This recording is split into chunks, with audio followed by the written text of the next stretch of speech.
After returning from a week-long international trip, I was pleasantly surprised when my mother-in-law, Linda, called me with an air of victory. She mentioned something about a $30,000 windfall we had apparently saved.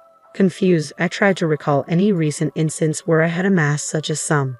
As a freelance jewelry designer, I maintain a savings account for unexpected expenses, but I certainly don't keep large amounts of cash around. My bank card was securely with me, and normally, no one else has access to withdraw such a substantial amount from my account. He gave it to me, so I took it from the sideboard drawer, Linda declared over the phone, leaving me bewildered. Before I could understand more, she quickly thanked me and hinted at counting on me for future financial help before hanging up. I was left puzzled about the missing $30,000 until Kevin, my husband, returned home and cleared up the confusion. It was a misunderstanding. However, a month later, Linda bombarded me with numerous calls. I chose to ignore them initially, but the constant ringing eventually compelled me to answer. Over 60 missed calls displayed on my phone screen was disconcerting. As I picked up, Linda's shrill voice filled the room, accusing me of ignoring her. Her tone suggested she felt wronged, but to me, it was merely the consequences of her assumptions.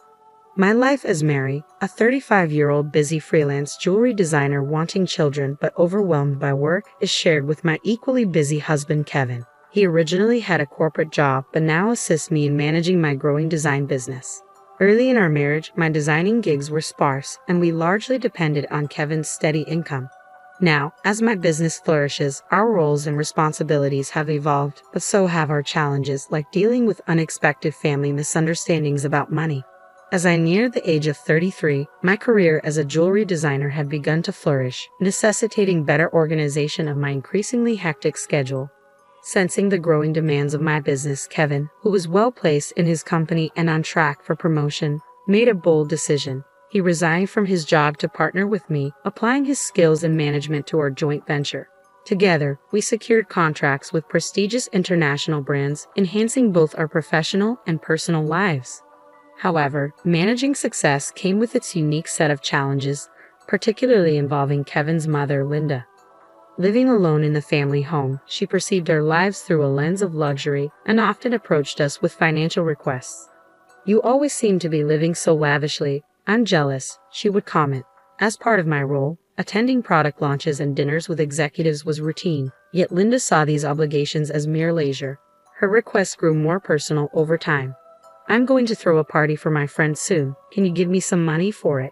she asked on one occasion. Although it might appear that we could easily afford such expenses, maintaining our business image was costly and filled with obligations that we couldn't ignore. We weren't living in luxury. These were necessary aspects of our work. Despite my repeated refusals, Kevin, being her son, would occasionally acquiesce to demands, reasoning that a little financial help was a small price for peace. If giving her a little money keeps her quiet, then it's worth it, he argued, finding it simpler to appease her than to have her work disrupted. Yet Linda's demands only escalated. Recently, she expressed a desire for a new dress for an upcoming gathering.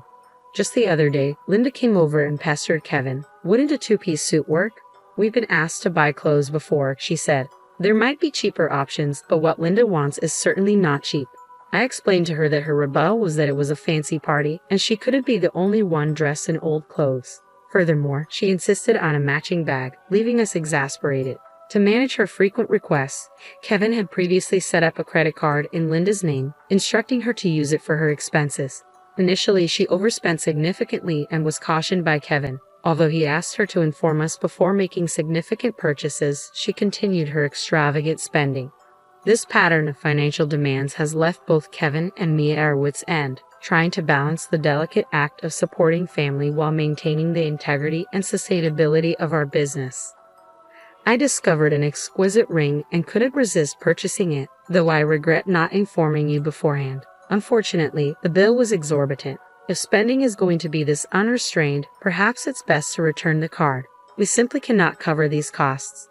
The credit card was in Linda's name, but Kevin was the one managing and paying the bills. Linda seemed to misunderstand the purpose of the credit card, treating it as if it were an unlimited resource. She didn't grasp that every purchase made would eventually need to be paid for, and since the money wasn't coming directly from her own pocket, she continued to use it freely. Recognizing the need to curb her spending, Kevin decided to set a spending limit on her card. This led to Linda storming into our home one day, frustrated and complaining. What the heck? I couldn't pay for my shopping the other day, Linda complained. Why? We explained that your excessive spending was straining our finances, which necessitated lowering your monthly limit, Kevin replied, trying to maintain some peace. It's still enough, right? But you two are still dressing up and going to fancy places. How is what I'm doing any different?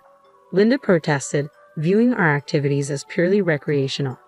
That's part of our job, Linda. If that's a job, then what I'm doing isn't any different, I explained. It's unfair that only you two get to have all the fun, she argued. While it's true that our work involves attending product launches and parties in luxurious venues, these are professional obligations, not leisure activities, despite her misconceptions. Setting the spending limit on Linda's credit card seemed to have calmed the situation somewhat. Occasionally, Linda would visit and air her grievances to Kevin, but overall, life proceeded without major disruptions. As the end of the year approached, an exciting opportunity presented itself. A foreign brand manufacturer approached me with a proposal to expand our business dealings by relocating our base overseas. The prospect thrilled me, as it could potentially elevate me to the ranks of top-tier designers. Kevin, ever supportive as my manager, was all for taking the leap. It's a chance we have to take, he affirmed. However, the prospect of moving abroad brought a new concern. Linda. Given her past behavior, it was a legitimate worry that she might insist on joining us overseas. The idea of living internationally was appealing, yet the thought of dealing with Linda's demands in a new country was daunting. When we shared our plans to move overseas for work with Linda that weekend, she responded exactly as we predicted. I want to come too, she declared, assuming our move would be an endless vacation. We're going there for work. It won't be as leisurely as you think, Kevin tried to clarify. You're trying to trick me. You plan to live even more lavishly there without me watching, she accused. We're not moving there permanently. We'll come back after our work is done, I assured her. I explained, trying to ease her concerns. Yes, she retorted, you're saying that, but you're planning to leave me behind, aren't you? Exhausted by this repetitive argument, both Kevin and I were weary. In an attempt to compromise, Kevin suggested, okay, we can't take you with us, but how about we pay for a week-long trip for you instead? Linda perked up at this. Really? Are you sure? We'll cover your flight and hotel, but you'll need to manage the rest, Kevin affirmed, pleased at least for the moment. However, the peace was short-lived. A few days later, while Kevin was preoccupied with the overseas move arrangements, Linda dropped by unexpectedly. Hey, Mary, Kevin said, but I want to shop over there too. Can you give me some money? She asked. What about the card that Kevin gave you? I inquired, knowing she had a designated credit card for such expenses. Linda's face fell. That's the thing. Kevin finally took it away from me the other day, she admitted. It appeared she had been reprimanded for overspending, and anticipating the challenges of managing finances with different currency rates overseas, Kevin had confiscated the card.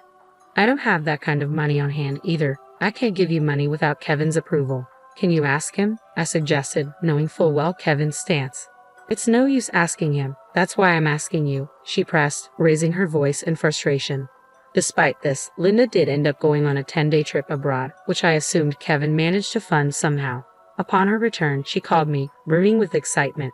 I'm back, and it was so fun. She excitedly shared tales of her sightseeing and dining adventures. Though I hadn't asked, and I overbought souvenirs. I could have fit them in my suitcase if I had them shipped here. Can't wait for them to arrive, she exclaimed. That's nice, I replied, trying to keep my tone neutral despite feeling a bit overwhelmed. Thanks to the money you saved up, I had a blast, she exclaimed. Saved up money? What are you talking about? I responded, puzzled and a bit alarmed, having no recollection of setting aside money for her splurge. I found it in your house's sideboard drawer, Linda said, claiming she took $30,000. I was stunned. Why would such a large amount of cash be stashed away at home, especially not in a drawer where anyone could find it? Confused, I confronted her. I'm not sure what money you're talking about, but taking it from our house without permission is theft, even if you're family. Do you understand that? I asked. Linda's response was unsettlingly casual. That's why I'm telling you now. I used it. Consider it a post-factum report, she declared unapologetically. I have no idea about this money, but if you took it and used it without telling anyone, that's a crime. And if it was something Kevin had set aside for an important transaction, it's even more serious, I explained. trying to make sense of the situation. Despite this, there hadn't been any noticeable disruptions in our business finances during her trip. "You two live so extravagantly, so why can't I have a little of that? Think of it as doing a favor for your parent. It's not a big deal, right?" she rationalized, showing a sense of entitlement that was hard to comprehend. "It's one thing to ask for help from your son and his wife, but this is not how you should behave after taking someone else's money," I replied, still in disbelief. "I'm glad you enjoyed your trip. I'll have to discuss this with Kevin when he returns," I continued. "Kevin will understand. After all, I'm his only mother, and $30,000 isn't much to him," she assumed. "All right, I'll pass the message along," I said, astounded by her lack of awareness. Later that evening, when Kevin came home, he looked troubled. "Mary, do you know about the money?" "I left it in the drawer," he asked urgently. 15 days ago, I withdrew it from my bank account, and now it's gone. Keeping such a large sum in a drawer, didn't you think it was careless?" he questioned. "I needed cash immediately for an urgent payment. Do you know anything about it?" It suddenly clicked. Linda's earlier call, thanking me for the $30,000 and mentioning how much fun she had, made sense now. It was Kevin's money, meant for a crucial purpose. Kevin, today Linda called, thanking us for the $30,000 and saying she had a blast with it. I didn't understand what she meant until now. I explained, piecing everything together. "So it was Kevin's money, but what was such a large amount meant for?" I asked. "Hey, if it wasn't for a business payment, we've been doing bank transfers for a long time, right? Why cash all of a sudden?" I questioned, trying to understand the whole scenario while dealing with the ramifications of Linda's actions.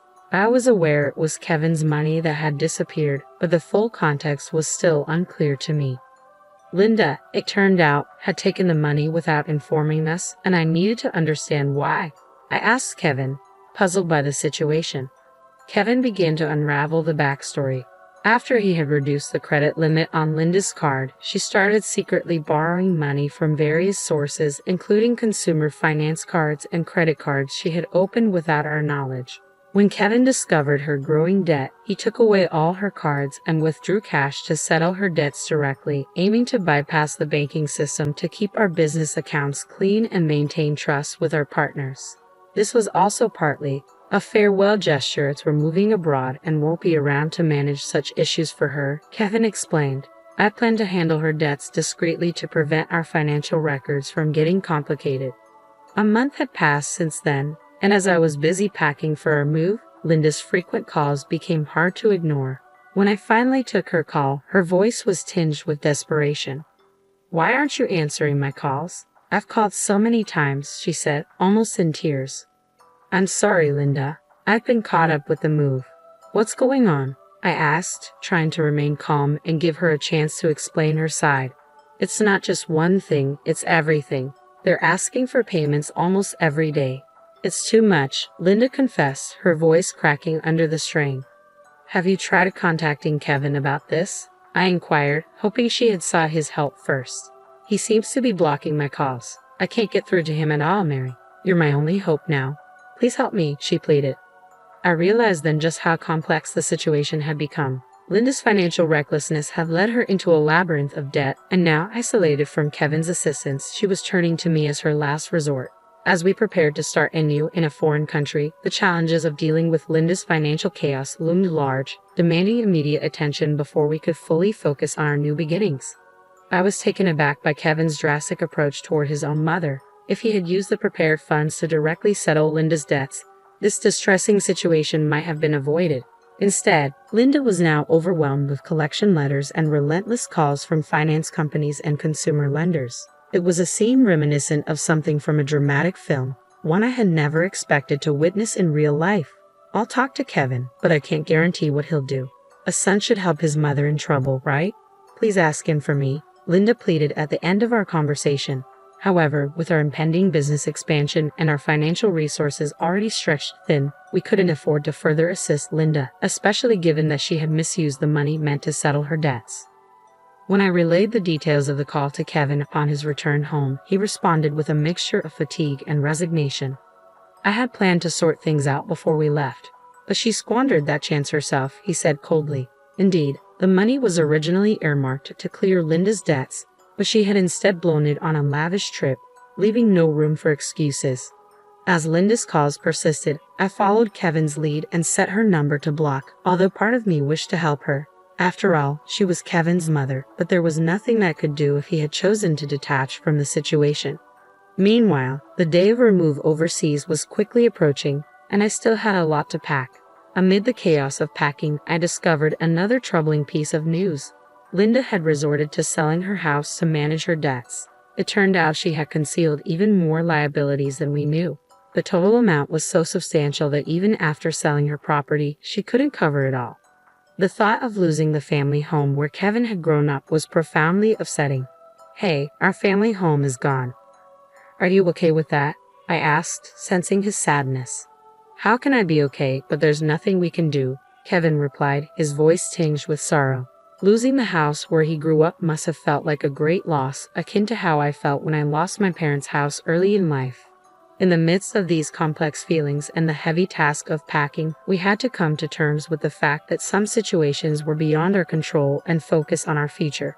As we prepared to start anew in a different country, the bittersweet reality of losing a family home struck me deeply. I observed the situation unfolding with Kevin. Unlike my past experiences, Kevin had not only lost the tangible structure where his earliest memories were formed, but also his emotional sanctuary. All this while his mother, Linda, is still alive. It's an indescribable feeling, the mixture of loss and displacement, especially under such painful circumstances. I thought, the impact is profound and complex, far more than mere bricks and mortar. It's about losing a part of one's history and the comfort of a place to return to that no longer exists. Linda, now residing in a modest apartment, faces the daily grind of managing her debts. She works part-time, a challenging reality given her age. Employment opportunities for the elderly are not just limited, they're often physically demanding and less rewarding. This stark new reality for her is a drastic shift from her previous life, believed to be filled with unchecked spending and financial freedom. Though sympathy naturally arises seeing her struggle, it's tempered by the knowledge that her situation is the direct result of her own financial imprudence. Life teaches us that actions have consequences, and Linda's case reaffirms the harsh truth that financial responsibility is crucial at any age. Back in our new environment, the business is thriving beyond our initial expectations. The move overseas has catapulted our brand into the international spotlight, bringing in a flurry of inquiries and offers from various corners of the globe. Every new email and call brings potential for expansion and collaboration, which is incredibly exciting but also immensely demanding. The success is exhilarating, however, it envelopes our entire lives, leaving little room for anything else. Days blend into nights as we navigate time zones and cultural nuances, striving to make the most of this golden opportunity. Despite the professional achievements, our personal lives bear the weight of our relentless schedules. The dream of expanding our family seems more like a distant vision, something we hope to circle back to when the waves of immediate demand subside. Kevin, who juggles multiple roles from logistics to client management, feels this strain acutely. As partners in both life and business, we find ourselves pondering the future and our priorities, wondering how we can align our professional goals with our personal desires. As I look out of our apartment window, taking in the view of the far landscape, the neon lights blur into the night, mirroring the blur of our daily lives. It's a view filled with promise and anonymity. A stark contrast to the familiar streets we once knew. This city, vibrant and relentless, is now our home, yet it starkly contrasts with the quiet, steady life we left behind. The complexity of our new life is exciting but also daunting, filled with endless tasks and decisions that challenge us at every turn. Navigating this new chapter, I often find myself reflecting on Linda's situation and the broader implications of our familial and financial decisions.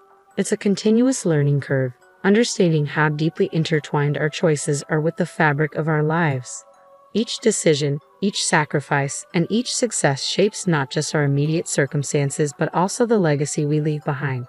As we build this new phase of our life, we remain mindful of the delicate balance between achieving success and maintaining the relationships that define who we are beyond our business achievements.